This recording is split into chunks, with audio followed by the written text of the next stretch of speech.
एक बार की बात है। राधोगढ़ गांव के पास एक नदी बहती थी। खेती के साथ साथ पीने के लिए भी उसी नदी का पानी इस्तेमाल होता था। उस नदी में एक चुड़ैल रहती थी।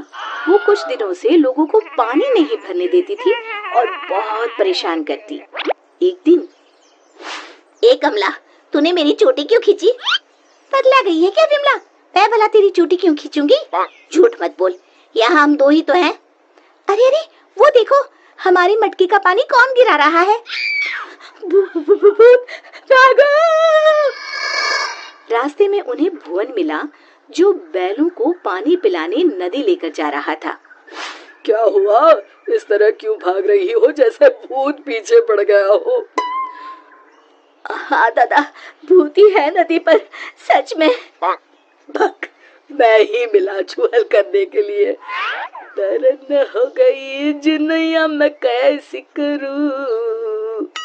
अरे क्या हुआ, ये बैल पानी क्यों नहीं पी रहे हैं?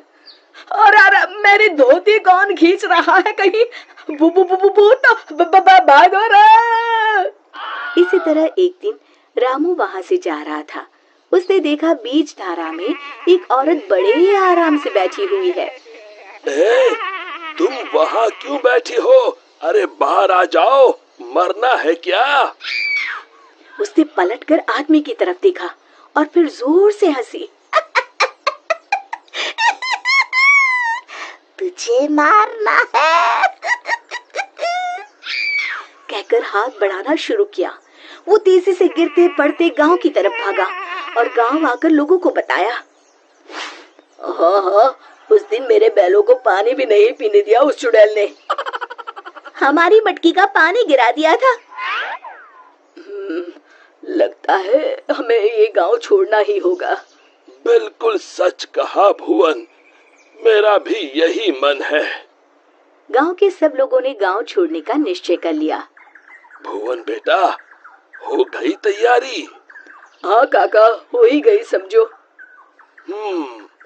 मुझे लगता है क्यों ना हम मुखिया जी के पास चले। हाँ, शायद कोई उपाय निकले। काका, मुखिया जी कोई ओझा तो नहीं? मुझे लगता है हमें हनुमान मंदिर के पुजारी के पास चलना चाहिए। बात तो तुम्हारी भी सही है। सारे गांव वाले पुजारी जी के पास गए। कहो, कैसे आना हुआ? हाँ पंडित जी, हम नदी वाली चुड़ैल के आतंक से परेशान हैं। आए दिन उसका आतंक बढ़ता ही जा रहा है। मुझे तो लगता है हम सबको भी गांव छोड़कर भागना पड़ेगा। समस्या तो गंभीर है, पर भगवान दयालु है। अवश्य ही कोई उपाय मिल जाएगा। आप ही बताइए, क्या करना होगा? हमें एक हवन करना होगा। जैसे ही उस हवन का पवित्र धुआं उसे लगेगा, वो श्राप मुक्त हो जाएगी। पर चुड़ैल को हवन कुंड तक लाना असंभव है। असंभव में ही संभव छुपा है भुवन। तो हवन किया जाए। कल हस्त नक्षत्र है, कल ही ठीक रहेगा। ठीक है पंडित जी। आप लोग इस सामग्री की व्यवस्था कर लीजिए। मैं ब्रह्म मुहूर्त में वहाँ पहुँच जाऊंगा। हम सब भी पहुँच जाएंगे। हवन कुंड तैयार है, मैं जल लेकर आता हूँ नदी से। किसकी मौत आई है जो मुझे सोते ही जगाने चला आया? चुड़ैल जी, आप सोइए, मैं तो पूजा के लिए जल लेने आया हूँ।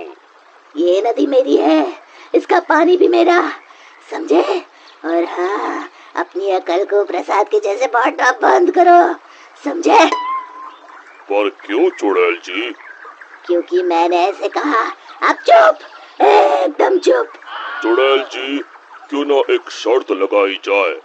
जो हारेगा उसे दूसरे की बात माननी पड़ेगी। बोलो, मंजूर है? तुम साधारण गांव वाले मुझ जैसी ताकतवर चुड़ैल से शर्त लगाओगे? चलो। चुड़ैल जी, पहले शर्त सुन तो लो। जितना तो मुझे ही है, फिर भी बता ही दो। अभी अभी हम यहाँ नदी पर हवन पूजन कर रहे हैं, आपको उसमें आना होगा। उसके बाद हम सब गांव छोड़कर चले जाएंगे। और नहीं आई तो ऐसे ही रोज तुम्हारी नींद में खलल डालेंगे। ठीक है, पर मेरी एक शर्त है, मुझे कोई मंत्र सुनाई नहीं देना चाहिए। मैं पूजा में भाग नहीं लूंगी। ठीक है चुड़ैल जी, आप बस वहाँ बैठिएगा। चलो। गांव वाले चुड़ैल को देखकर डर गए, पर पुजारी जी ने इशारा किया तो वो शांत होकर बैठ गए।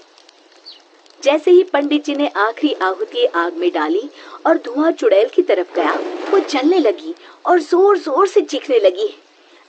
बचाओ, मैं जल रही हूँ, बचाओ, कोई बचाओ, मैं सबको खा जाऊंगी, किसी को नहीं छोड़ूंगी, बचाओ।